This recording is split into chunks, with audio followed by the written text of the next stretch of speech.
கர்த்தருடைய பரிசுத்த நாமத்துக்கு ஸ்தோத்திரம். என்னோட பேர் திவ்யா, என்னுடைய கணவர் பேர் சந்தோஷ். நாங்கள் வந்து வீடு வாங்குறதுக்காக ரொம்ப வருஷமாக பார்த்துட்ருக்கோம். எவ்வளோ வாங்க வரைக்கும் போயிடுறோம். அப்புறம் தடைகளை நிறைய தடை வந்துருச்சு. அப்புறம் லாஸ்ட் மே மந்த் வந்து நாங்கள் வந்துருந்தோம். எப்போவுமே நான் மட்டும் தான் ப்ரேயருக்கு வருவேன். என் ஹஸ்பண்ட் அன்றைக்கி தான் ஃபஸ்ட் டைம் கூட்டிகிட்டு வந்தேன். அப்போ அங்கிள் ப்ரேயர் பண்ணார் வீடு வாங்கணும் அப்படின்ட்டு. நான் என்னால் சொல்லவே முடியல, சொந்த வீடு வாங்கணும்னு வாய் அப்படியே அடைச்சிருச்சு, சுத்தமாக பேசவே முடியல என்னால். ஆனால் அங்கிளே வந்து நீ வீடு வாங்குவ அப்படின்னு சொன்னார். அப்புறம் நாங்கள் ப்ரேயர் பண்ணிட்டு போனோம். என் ஹஸ்பண்ட் கேட்டார், உங்களுக்கு ப்ரேயர் பண்ண சாட்டிஸ்ஃபேக்ஷனா? ஏன்னா நாங்கள் முழுசாக ப்ரேயர் மீட்டிங் ஃபுல்லாக இல்லையேன்னு.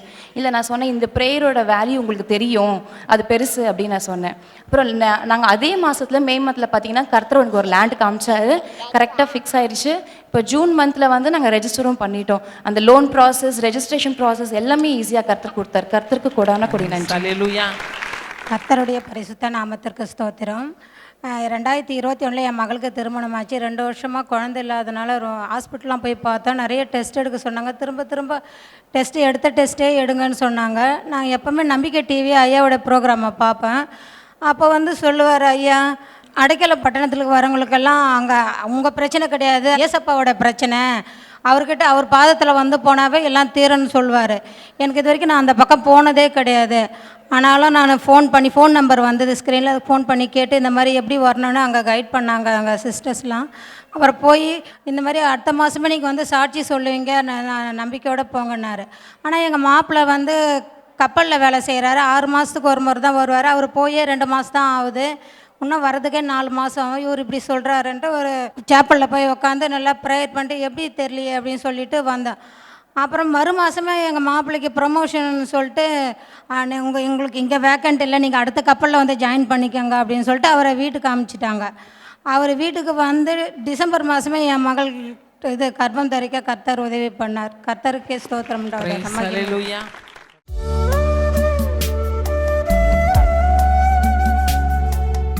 கிறிஸ்துவுக்குள் மிகவும் பிரியமான எனதர்மை சகோதர சகோதரிகளே, நம்மை சிருஷ்டித்தவரும் நம்மை உண்டாக்கினவரும் நம்மை ஒருபோதும் மறந்து போகாதவருமாகிய இயேசு கிறிஸ்து முனையற்ற நாமத்தினாலே உங்கள் எல்லாரையும் வாழ்த்தி ஆசீர்வதிக்கிறேன். அல்லேலூயா.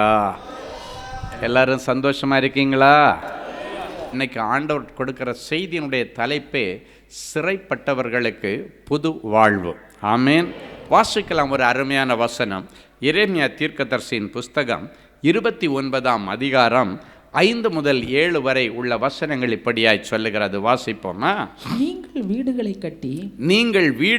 கட்டி குடியிருந்து தோட்டங்களை நாட்டி அவைகளின் கனியை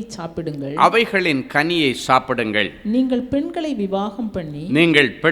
விவாகம் பண்ணி குமாரரையும் குமாரத்திகளையும் பெற்று உங்கள் குமாரருக்கு பெண்களை கொண்டு உங்கள் குமாரத்திகளை புருஷருக்கு கொடுங்கள். இவர்களும் குமாரரையும் குமாரத்திகளையும் பெறட்டும். நீங்கள் அங்கே குறுகாமல் பெருகி நான் உங்களை சிறைப்பட்டு போக பண்ணின பட்டணத்தின் சமாதானத்தை தேடி அதற்காக கர்த்தரை நோக்கி விண்ணப்பம் பண்ணுங்கள். அதற்கு சமாதானம் இருக்கையில் உங்களுக்கும் சமாதானம் இருக்கும். நான் உங்களை சிறைப்பட்டு போக பண்ணின பட்டணத்தின் சமாதானத்தை தேடி அதற்காக கர்த்தரை நோக்கி நீங்கள் விண்ணப்பம் பண்ணுங்கள். அதற்கு சமாதானம் உண்டாயிருக்கையில் உங்களுக்கும் சமாதானம் உண்டாயிருக்கும். ஆண்டவருடைய நேரடி வார்த்தை இப்பொழுது நீங்கள் கேட்டுக்கொண்டிருக்கிறீர்கள். ஏன்னா அந்த 4வது வசனத்தில் நீங்கள் பார்த்தீங்கன்னா கூட சொல்லப்பட்டிருக்கும், இஸ்ரவேலின் தேவனாகிய சேனைகளின் கர்த்தர் தாம் எருசலேமிலிருந்து பாபிலோனுக்கு சிறைப்பட்டு போக பண்ணின அனைவருக்கும் அறிவிக்கிறது என்னவென்றால், நீ எங்கே இருக்கிறியோ அந்த இடத்தின் மீது உனக்கு முதல்ல ஒரு நம்பிக்கை இருக்கணும். ஏன்னா அந்த இடத்துல ஆண்டவர் தான் உங்களை கொண்டு போயிருக்கிறார். ஆண்டவர் அனுமதிக்காமல் நீங்கள் அந்த இடத்திற்கு போகவும் இல்லை, போகவும் முடியாது. ஆண்டவருக்கு தெரியாமல் உங்கள் வாழ்க்கையில் ஒன்றும் நடக்காது. ஆண்டவர் சொல்லியிருக்க, உன் தலையிலேருந்து ஒரு முட்டி கீழே விழுந்தா கூட எனக்கு தெரியாமல் அது நடக்காது. உன் தலையில் இருக்கிற அத்தனை முடிகளும் எண்ணப்பட்டிருக்கிறதுன்னு ஆண்டவர் சொல்லுகிறார். அப்படி இருக்கும் பொழுது ஆண்டவருக்கு தெரியாமல் ஒரு இடத்துல நீங்கள் போய் இருக்க முடியுமா? இருக்க முடியாது. அவர் சொல்லுகிறார், நான் உங்களை சிறைப்பட்டு போக பண்ணினேன். அப்படின்னா சில நேரங்களில் சில காரியங்களை ஆண்டவர் நமக்கு அனுமதிக்கிறார். இந்த நேரத்தில் நீங்கள் இருக்கணும், இந்த இடத்துல இருக்கணும், இந்த குடும்பத்தில் இருக்கணும். ஆண்டவர் இந்த வசனத்தினுடைய வெளிப்பாடாக சொல்லுகிறார், நீங்கள் வாழ்க்கப்பட்டு போன குடும்பத்தில், நீங்கள் வேலைக்காக புறப்பட்டு போன ஸ்தாபனத்தில், அந்த தேசத்தில் முதல்ல அதை நீங்கள் விரும்பணும். ஆண்டவர் கொண்டு போய் வச்சிருக்கிற இடத்தை நீங்கள் விரும்பணும். அந்த வசனம் அதுதான் சொல்லுகிறது, அந்த பட்டணத்தின் சமாதானத்தை தேடி. அப்படின்னா அந்த இடத்துல நான் ஆண்டவரே இங்கே கொண்டு வந்திருக்கிற இந்த இடம் நல்லா இருந்தால் தான் நான் நல்லா இருக்க முடியுன்ற எண்ணம் இன்றைக்கு உங்களுக்கு உருவாக வேண்டும். நிறைய குடும்ப ஸ்திரீகள் ஆண்டவர் நல்ல குடும்பத்தில் அவங்கள கொண்டு போயிருப்பார், ஆனால் இங்கே இருந்துட்டு அந்த குடும்பத்தை பற்றியே குறை பேசிகிட்டு இருப்பாங்க. இந்த வசனத்தின்படி இதை செய்யக்கூடாது. அதை தேடி அதற்காக கர்த்தரை நோக்கி விண்ணப்பம் பண்ணணுமா. இன்றைக்கி நீங்கள் எந்த குடும்பத்தில் வாழ்க்கப்பட்டு போயிருக்கிறீங்க, எந்த பட்டணத்தில் படிக்க போயிருக்கிறீங்க, எந்த ஸ்தாபனத்தில் வேலைக்கு போயிருக்கிறீங்க, எங்கே நின்று ஊழியம் செய்கிறீங்க, அந்த இடத்த நினச்சி முதல்ல அந்த இடத்துக்காக ஆண்டவரை நோக்கி நம்ம விண்ணப்பம் பண்ணணுமா. ஏன்னா நம்மை போஷிப்பதற்கு ஆண்டவர் அந்த இடத்தை உங்களுக்காக அனுமதித்திருப்பார். அப்போ அந்த இடம் ஆசீர்வாதமாக இருந்தால் தான் நீங்கள் ஆசீர்வாதமாக இருக்க முடியும். ஒன்றில் உங்கள் ஹஸ்பண்ட் ஒரு கம்பெனியில் வேலை செய்கிறாருன்னா அவருக்கு மாதம் சம்பளம் கிடைக்கணும். 7ஆம் தேதி 10ஆம் தேதிக்குள்ளால் சம்பளம் வரணுன்னா அந்த முதலாளி ஆசீர்வதிக்கப்படணும். அப்போ தான் உங்கள் புருஷனுக்கு சம்பளம் கிடைக்கும், அப்போ தான் உங்கள் குடும்பம் நல்லா இருக்கும். அதுதான் இந்த வசனம். நீங்கள் வாழ்க்கப்பட்டு போன குடும்பம் நல்லா இருந்தால் நீங்கள் நல்லா இருந்த மாதிரி, நீங்கள் வேலைக்கு போன ஸ்தாபனம் நல்லா இருந்தால் நீங்கள் நல்லா இருக்கிற மாதிரி, நீங்கள் ஊழியம் செய்கிற இடம் நல்லா இருந்தால் நீங்கள் நல்லா இருந்த மாதிரி. அதுதான் இந்த வசனத்தினுடைய நேரடியான வெளிப்பாடு. இன்றைக்கி நிறைய பேர் இருக்கிற இடத்த குறை சொல்லிகிட்டே இருக்கிறீங்க. அதனால தான் மேலே சொல்லப்பட்ட அழகான ஆசீர்வாதங்களை எல்லாம் நாம் இன்றைக்கு விட்டுட்டு இருக்கிறோம். ஒரு நாளும் நாம் வாழ்க்கைப்பட்டு போன குடும்பத்தை பற்றியோ, நம்ம வேலை செய்கிற இடத்தை பற்றியோ, ஊழியம் செய்கிற இடத்தை பற்றியோ, படிச்சுட்டு இருக்கிற ஸ்தாபனத்தை குறித்தோ எந்த இடத்துலையும் குறை பற்றி தெரியக்கூடாது. எல்லா இடத்துலையும் குறைவுகள் இருக்கத்தான் செய்யும், எல்லா இடத்துலையும் இருக்கும். எல்லாரும் முழுசாக எல்லாரும் பர்ஃபெக்டாக இருப்பாங்கன்னு சொல்ல முடியாது, முழு பர்ஃபெக்ஷனை எதிர்பார்க்க முடியாது. எல்லா இடத்துல நிறைய ப்ளஸ்ஸும் இருக்கும், சில மைனஸும் இருக்கும். அதனால் அவங்க யாரையும் நீங்கள் அதற்காக வேண்டி தராசில் வச்சு நீங்கள் எடை போட்டு அவங்கள குறை சொல்லிட்டு இருந்தீங்கன்னா மேலே உள்ள ஆசீர்வாதங்கள் எல்லாத்தையும் நீங்கள் இழந்துருவீங்க. நிறைய ஆசீர்வாதங்கள் மேலே அடுக்கடுக்கு ஆண்டவர் வச்சுருக்காரு. எல்லாத்தையும் இன்றைக்கி உங்கள் சிரசில் வச்சு ஆண்டவர் ஆசீர்வாதத்தை அனுப்புவார். அதுக்கு நீங்கள் அதை பெற்றுக்கொள்வதற்கு நீங்கள் முதல்ல ஒரு சில மாற்றங்களை எடுக்கணும். குறை சொல்கிறத நிறுத்தணும். வேலை செய்கிற இடத்தையும் சரி, ஊழியம் செய்கிற இடத்தையும் சரி, படிக்கிற இடத்தையும் சரி, இல்லை நீங்கள் வாழ்க்கப்பட்டு போன இடத்தை பற்றியும் சரி, குறை சொல்கிறத நிறுத்தணும். நிறுத்திட்டு அங்கே குறைவுகள் இருந்தால் கூட அதை குறித்து நீங்கள் விண்ணப்பம் பண்ண வேண்டும் என்று ஆண்டவர் சொல்லியிருக்கிறார். விண்ணப்பம் யாரிடத்தில் பண்ணணும்? அதை குறைய தீர்த்து வைக்கிற ஆண்டவரிடத்தில் தான் பண்ணணும். நீங்கள் வேறு எங்கேயும் சொல்லி தெரிந்தீங்கன்னா நீ இருக்கிற குடும்பத்தை குறித்து நீயே சேரவாரி உன் தலையில் பூசுகிற மாதிரி, நாளைக்கு நீங்கள் நல்லா இருக்கும்போது நீ யார்கிட்ட எல்லாம் போய் தப்பு தப்பாக சொன்னியோ அவங்க எல்லாம் ஒன்றையும் மதிக்க மாட்டாங்க, உன் குடும்பத்தையும் மதிக்க மாட்டாங்க. அதனால் தேவனுடைய பிள்ளைகள் இன்றைக்கு இந்த வசனத்தின்படி கண்டிப்பாக ஒரு தீர்மானம் எடுக்கணும். ஆண்டவரே, இந்த நல்ல குடும்பத்தில் என்னை நிலநாட்டினதுக்காய் ஸ்தோத்திரம், இந்த நல்ல ஸ்தாபனத்தில் எனக்கு வேலை கொடுத்ததுக்காய் ஸ்தோத்திரம், இந்த நல்ல பள்ளிக்கூடத்தில் எனக்கு ஒரு நல்ல அட்மிஷன் தந்ததற்காய் ஸ்தோத்திரம், இந்த நல்ல கல்லூரியில் எனக்கு ஒரு சீட்டு கொடுத்ததுக்காக ஸ்தோத்திரம், இந்த நல்ல தேசத்தில் எனக்கு ஒரு வேலையை கொடுத்ததுக்காக ஸ்தோத்திரம். அப்போ இருக்கிற இடத்துக்காக ஆண்டவருக்கு நன்றி சொல்லணும். அங்கே சில குறைவுகள் இருந்தால் நீங்கள் அதை குறித்து ஆண்டவரிடத்தில் தான் விண்ணப்பம் பண்ணணுமா. அப்படி பண்ணுறது மாத்திரமல்ல, அதற்கு சமாதானமாக இருக்க வேண்டும். இந்த இடம் நல்லா இருக்கணும், நான் வாழ்க்கப்பட்டு வந்திருக்கிற குடும்பம் நல்லா இருக்கணும், நான் வேலை செய்கிற ஸ்தாபனம் நல்லா இருக்கணும், ஆண்டவரே நான் படிக்கிற ஸ்தாபனம் நல்லா இருக்கணும் அப்படின்னு உங்கள் இடத்துல எங்கே இருக்கிறீங்களோ அந்த இடம் நல்லா இருக்கணும்னு நீங்கள் விரும்பணும். சமாதானமாக இருக்கணும் அப்படின்றது நீங்கள் நல்லா இருக்கணும். நான் கத்தோலிக்க மொழிபெயர்ப்பில் படிக்கும் பொழுது நீ இருக்கிற இடம் நல்லா இருந்தால் நீங்கள் நல்லா இருப்ப அப்படின்னு சொல்லப்பட்டு அழகாக எழுதியிருக்கிறது அந்த வசனம். அப்போ நம்ம இருக்கிற இடம் நல்லா இருக்கணும்னு நம்ம விரும்பணும். அந்த இடத்துக்காக ஆண்டவரிடத்தில் ஜெபிக்கணும். அந்த இடத்துல எந்த குறைவுகள் இருந்தாலும் அதை குறித்து தேவையில்லாமல் பேசி விமர்சனம் பண்ணி ஆண்டவருடைய கோபாக்கினைக்கு ஆளாகாதபடிக்கு அதை குறித்து ஆண்டவருக்கு தெரியப்படுத்தினா ஆண்டவர் அந்த காரியங்கள் எல்லாத்தையும் உங்களுக்கு சீர்படுத்தி தருவார். இன்றைக்கி நிறைய குடும்பங்களில் மனைவிமார் என்ன பண்ணுறாங்க, புருஷன் குடிச்சிட்டு இருக்கிறார் அப்படின்னாச்சுன்னா ஒரு வீடு விடாமல் சொந்தக்காரங்க நண்பர்கள் போகிறவங்க வர்றவங்க எல்லார்ட்டையும் போய் புருஷனுடைய பேரை கெடுத்து அவரை அசிங்கம் பண்ணி எல்லாத்தையும் பண்ணிடுவாங்க. அதே போல் அந்த குடும்பத்தில் என்னென்ன காரியங்கள் எல்லாத்தையும் பேசிகிட்டு இருப்பாங்க. அதே போல் நிறைய பேருக்கு கஷ்டப்பட்டு சம்பாரித்து சம்பளம் கொடுக்குற ஸ்தாபனத்திற்கு நிறைய பேர் உண்மையாக இல்லை. அவங்க கஷ்டப்பட்டு அந்த ஸ்தாபனத்தை நடத்திட்டு இருப்பாங்க. அது ஒரு பள்ளிக்கூடமாக இருக்கலாம், கல்லூரியாக இருக்கலாம், ஊழியமாக இருக்கலாம், இல்லை ஒரு பிஸ்னஸ் சென்டராக கூட இருக்கலாம். அவங்க எவ்வளவு கஷ்டப்படுறாங்கன்னு இவங்களுக்கு தெரியாது. இவங்களுக்கு தெரிஞ்சதெல்லாம் அவங்க என்னப்பா காரில் வந்து இறங்குறாங்க, பங்களாவில் இருக்கிறாங்க, அவங்களுக்கு என்ன கஷ்டம். உங்களுக்கு ஒரு காரியத்தை சொல்லுகிறேன், காரும் பங்களாவும் வச்சுருக்கிறவங்களுக்கு தான் உங்களை விட நிறைய கஷ்டம். ஏன்னா அவங்களுக்கு தான் நிறைய கமிட்மெண்ட்ஸ் இருக்கும். ஒரு ஸ்தாபனம் வச்சு நடத்துகிறவங்களுக்கு தான் ஒவ்வொரு மாதமும் அதனுடைய கஷ்டம் என்னான்னு தெரியும். அத்தனை குடும்பங்கள் அவங்களுக்கு கீழே இருப்பாங்க, அத்தனை குடும்பங்களுக்கு சம்பளம் கொடுக்கணும். அப்போ பாருங்கள், அவங்களுக்கு பாரங்கள் அதிகம் இருக்கும், கஷ்டங்கள் அதிகம் இருக்கும். அந்த கஷ்டத்தை உண்மையிலே நீங்கள் புரிந்து கொள்ள வேண்டும். புரிந்து கொண்டு வருகிற நாட்களில் நீங்கள் இருக்கிற இடத்துல என்ன ஆண்டவர் உயர்த்த உண்மை உள்ளவர் என்பதை நீங்கள் நினைக்கணும். யோசேப்பை குறித்து நீங்கள் பார்த்தீங்கன்னா, அந்த யோசேப்பு சிறைப்பட்டு எகிப்து தேசத்திற்கு போனான். எகிப்து தேசத்தில் இருக்கும் பொழுது சிறைப்பட்டு போன தேசத்தில் தான் ஆண்டவர் அவனை உயர்த்தினார். அவன் அங்கே இருந்துட்டு, ஆண்டவரை எப்படியாவது எங்கள் அம்மா அப்பாட்ட கொண்டு சேர்த்துருங்க, எங்கள் அண்ணன் தம்பிங்க இருக்கிற இடத்துல சேர்த்துருங்க, நான் இங்கே ஜெயிலில் கிடக்க, எனக்கு ஆதரவுக்கு யாருமே கிடையாது, என்னை ஜெயிலில் போட்டாங்க, எனக்கு ஜாமீன் எடுக்கக்கூட ஆள் கிடையாது அப்படின்னு அவன் புலம்பலை. அவனுக்கு தெரியும் ஒரு நாள் வரும், ஆண்டவர் கண்டிப்பாக தனக்கு உதவி செய்வார். எனவே அந்த நம்பிக்கையில் இருந்த அந்த நம்பிக்கை வீண் போகலை. நாட்கள் வந்தது, யாரும் ஜாமீனே எடுக்கலை, ராஜாவே அவனை கூட்டுவாங்கடான்னு சொல்கிறார். எந்த ராஜா இவனை தூக்கி ஜெயிலில் போட்டாரோ அதே ராஜா யோசேப்பை கூட்ட அரண்மனைக்கு வாங்கினார். முந்தின நாள் ராத்திரி அவன் ஜெயிலில் கிடக்கிறான். அடுத்த நாள் அரண்மனை வாசியாய் மாறினது மாத்திரமல்ல, அழகான வசனம் சொல்லுகிறது, எகிப்து தேசம் முழுவதற்கும் அதிகாரியாய் ஆண்டவர் அவனை நியமித்தாராம். யோசித்து பாருங்க, அவன் இருக்கிற அந்த தேசத்தில் உண்மையாக இருந்தான். அவன் போத்திபாரிடத்தில் வேலை செய்யும் பொழுது அந்த வீடு இந்த யோசேப்பு நிமித்தம் ஆசீர்வதிக்கப்பட்டதாம். அப்படின்னா என்ன அர்த்தம்? யோசேப்பு ஆண்டவரோடு நடந்து கொண்டிருந்தான். யோசேப்பு தன்னுடைய முதலாளிக்காக தனக்கு ஆகாரம் கொடுக்கிற அந்த ஓனருக்காக அவன் ஜெபம் பண்ணி அந்த வீட்டை நல்லா வச்சுருந்தான். யோசேப்புடைய ஜெபத்தின் நிமித்தம் போத்திபாருடைய வீடு ஆசீர்வதிக்கப்பட்டிருந்தான். அந்த ஓனரே சொல்கிறார், எப்பா நீ வந்ததுக்கப்புறம் தான்ப்பா நான் நல்லா இருக்கிறேன், நீங்கள் வேலை செய்கிற இடத்துல சொல்லணும், நீங்கள் வந்ததுக்கப்புறம் இந்த ஸ்தாபனம் நல்லா இருக்குது, அதனால் இந்த இடத்த விட்டு நீங்கள் போகவே கூடாது.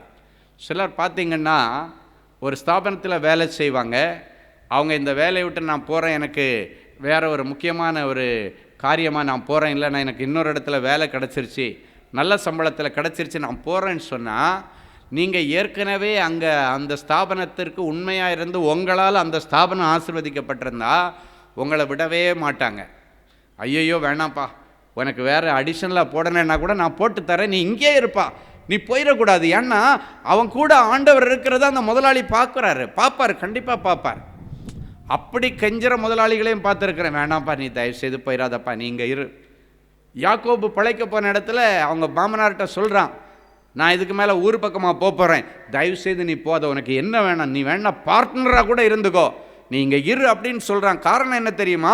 அந்த யாக்கோபுடைய முதலாளியாகிய அவனுடைய மாமன் சொல்கிறான், நீ வந்ததற்கு பிறகு நான் எவ்வளவு அதிகமாக ஆசீர்வதிக்கப்பட்டிருக்கிறேன்றதை குறிப்பினால் அறிந்திருக்கிறேன் அப்படின்னு என்னுடைய எக்ஸ்பீரியன்ஸில் நான் பார்க்குறேன். நீ வந்ததுக்கு அப்புறம் தான் எனக்கு ஒரு பெரிய வளர்ச்சி, என்னுடைய வியாபாரத்தில் வளர்ச்சி, அதனால் போயிடாத, வேணாவனை நான் பார்ட்னராக கூட வச்சுக்கிறேன் அப்படின்னு சொல்லிட்டு இவன் ஒரு பார்ட்னர்ஷிப்பில் அவனை வச்சுருந்தான். காரணம் என்ன? இவன் இருந்த இடத்துல ஆண்டவருடைய ஆசீர்வாதம் தங்கி இருந்தது. அப்போ பாருங்க, போறேன்னு சொன்னாலும் விடமாட்டேன்றாங்க. அப்போ நீ இருக்கிற இடத்துல நீ நல்லா இருந்தால் அந்த இடத்துக்கு உண்மையாக இருந்து அந்த இடம் ஆசீர்வாதமாக இருக்கணுன்றது உன்னுடைய பேச்சில், செய்கையில், நடக்கையில் இருந்து உன்னிமித்தம். எப்படி சொல்கிறேன்னா, நீ அங்கே இருக்கும்போது ஆண்டவரை நீ சுமந்துட்டு போனீன்னா அந்த ஸ்தாபனம் ஆசீர்வதிக்கப்படும். போத்திபாருடைய வீட்டை யோசேப்பு நிமித்தம் ஆண்டவர் ஆசீர்வதித்தார். உன் நிமித்தம் உன் ஸ்தாபனம் ஆசீர்வதிக்கப்படணும். நீ படிக்கிற பள்ளிக்கூடம், நீ படிக்கிற கல்லூரி ஆசீர்வதிக்கப்படணும். அதுக்கு தேவனுடைய பிள்ளைகள் இன்றையிலிருந்து ஒரு பெரிய மாற்றத்தை நீங்கள் கொண்டு வந்தே ஆகணும். என் அன்பு தேவனுடைய பிள்ளைகளே, யோசேப்புடைய விஷயத்தில், யாக்கோபுடைய விஷயத்துல எல்லாம் நீங்கள் பார்த்தீங்கன்னா அவங்க அங்கே இருந்து போகிறத அவங்க விரும்பலை. ஒருவேளை நீங்கள் வேலை செய்கிற இடத்துல அவங்களுக்கு உண்மையாக இல்லை, நித்தமாக ஏதாவது புலம்பிட்டுருங்க, குறை பண்ணிகிட்ருக்கீங்கன்னா, எப்படா வாய்ப்பு கிடைக்க இவங்க வெளியே போனேன்னு வாயால் சொல்லுவாங்க, அந்த நேரம் பார்த்து துரத்தி விட்டுறேன்னு நினைப்பாங்க. அதுதான் உண்மை. எப்போ இவன் மாட்டுவான், இவனை வெளியே அனுப்பணும். ஏன்னா நீ அந்த இடத்திற்கு ஆசீர்வாதமாக இல்லை. அப்போது உங்களுடைய பணி நிரந்தரம் யாரிடத்தில் இருக்குன்னா உங்ககிட்ட தான் இருக்குது. உங்களுடைய வருமானத்தினுடைய நிரந்தரம் யார்கிட்ட இருக்குன்னா உங்ககிட்ட தான் இருக்குது. நீங்கள் வெளியே போனேன்னு சொன்னாலும் உங்களை போகக்கூடாத அளவுக்கு அந்த இடம் நீங்கள் ஆசீர்வாதமாக இருக்கணும். உங்களுக்கு சம்பளம் கொடுக்கறதுக்கு, உங்களுக்கு தேவையான எல்லா காரியங்களை, சலுகைகளை செய்ய அந்த ஸ்தாபனம் வளர வளர வளர உங்களுக்கு பெரிய ஆசீர்வாதம். யாக்கோபுடைய மாமன் வளர வளர என்னாச்சு, யாக்கோபை ஒரு பார்ட்னராக, ஒர்க்கிங் பார்ட்னராக அந்த முதலாளி எடுத்துக்கக்கூடிய அளவுக்கு காரியங்கள் மாறினது.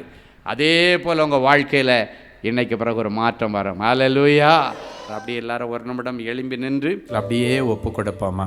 கடந்தவைகளை நினைக்கவும் வேண்டாம், பூர்வமானவைகளை சிந்திக்கவும் வேண்டாம்.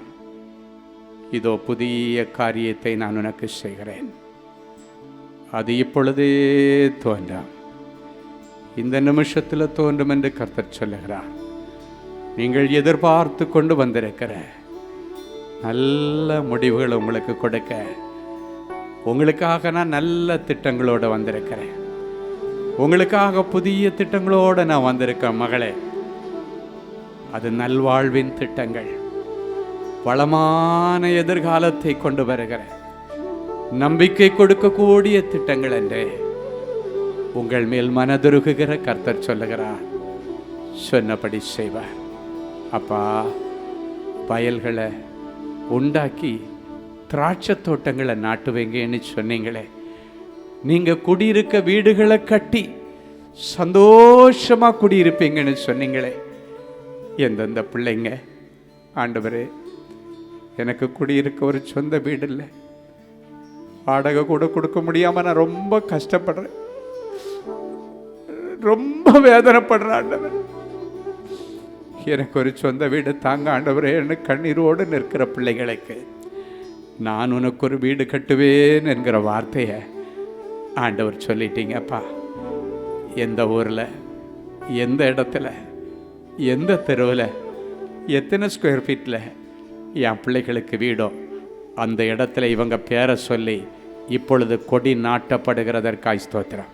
என் பிள்ளைகளுடைய பெயரை எழுதி அந்த இடத்துல ஆண்டவர் கொடி நாட்டிட்டு இதுக்கு மேலே யாரும் அதை சுதந்திரிக்காதபடிக்கு என் பிள்ளைகளுக்காகவே அதை நிர்வகித்திருக்கிறபடியினால் உங்களுக்கு நன்றி அப்பா.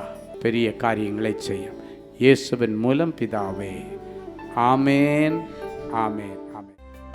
கிறிஸ்துவுக்குள் அன்பானவர்களே, ஆண்டவராகிய இயேசு கிறிஸ்துவின் இனிய நாமத்தில் அன்பின் வாழ்த்துக்கள்.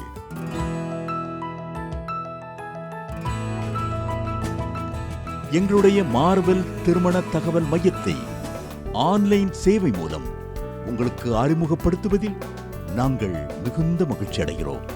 எங்களது மார்வெல் திருமண மையம் கிறிஸ்தவ குடும்பத்தில் திருமணத்திற்கு ஆயத்தமாயிருப்பவர்கள் தங்களுக்கு ஏற்ற வாழ்க்கை துணையை தேர்ந்தெடுக்க சிறந்த திருமண சேவை மையமாக இருக்கிறது.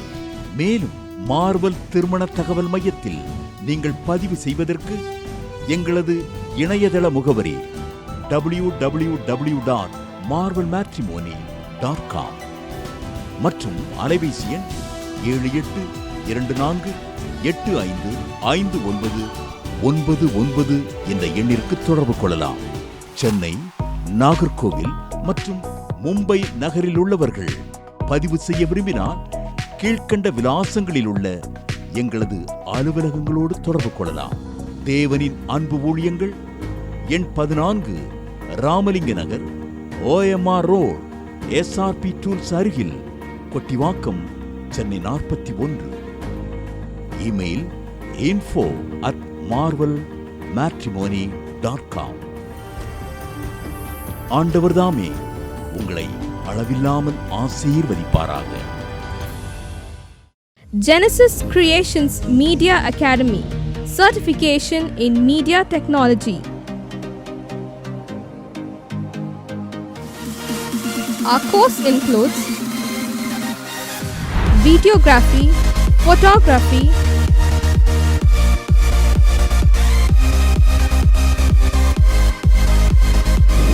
live video mixing,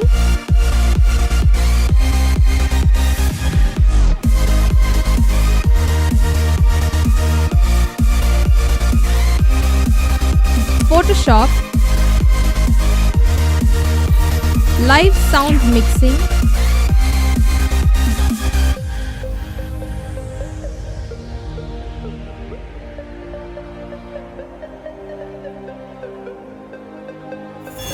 drone cinematography,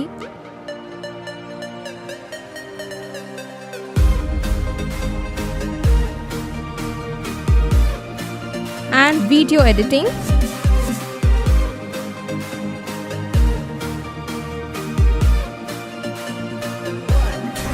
Praise the Lord. I welcome you all on behalf of Genesis Creations Media Academy. இந்த கோர்ஸ் நாங்கள் ஸ்டார்ட் பண்ணதுக்கான மெயின் ரீசன்ஸ் பார்த்தீங்கன்னா 3 பெனிஃபிட்ஸ் இருக்குங்க. ஃபர்ஸ்ட் பெனிஃபிட் பார்த்தீங்கன்னா இந்த கோர்ஸ் வந்து ஜஸ்ட் 3 months கோர்ஸ் தான். நீங்கள் 3 months இந்த கோர்ஸை நீங்கள் படித்து முடிச்சிடலாம். செகண்ட் பெனிஃபிட் பார்த்தீங்கன்னா இது வந்து ரொம்ப காஸ்ட் எஃபெக்டிவ். ஸோ நீங்கள் ஈஸியாக அஃபோர்ட் பண்ணி இந்த கோர்ஸை நீங்கள் படித்து முடிக்கலாம். மூணாவது பார்த்தீங்கன்னா இங்கே வந்து professional teaching with professional equipments கொடுக்குறோம். ஸோ நீங்கள் ஃப்யூச்சரில் எங்கேயாவது போய் ஜாப் ஜாயின் பண்ணாலும் சரி, இல்லை நீங்கள் வந்து பிஸ்னஸே ஆரம்பித்தாலும் சரி, அந்த ப்ரொஃபஷனல் எக்யூப்மெண்ட்ஸை ஹேண்டில் பண்ணுறதுக்கான ப்ரொஃபஷனல் ட்ரைனிங் நாங்களே உங்களுக்கு கொடுத்துருவோம். ஸோ நீங்கள் கோர்ஸ் முடிச்சுட்டு வெளியே போகும்போது உங்களுக்கு ஜாப் கைடன்ஸ் அண்ட் இன்டர்ன்ஷிப் நாங்களே கொடுத்துருவோங்க. ஸோ இதுக்கும் மேலே உங்களுக்கு ஏதாவது டீட்டெயில்ஸ் வேணும்னா நீங்கள் ஸ்டாஃபை காண்டாக்ட் பண்ணலாம். உங்களுக்கு எல்லா டீட்டெயில்ஸும் கொடுப்பாங்க. வாங்க நம்ம கிளாஸ் ரூமில் சந்திக்கலாம். Thank you. For further details, contact 7824850999 or visit our website at www.genesiscreations.in.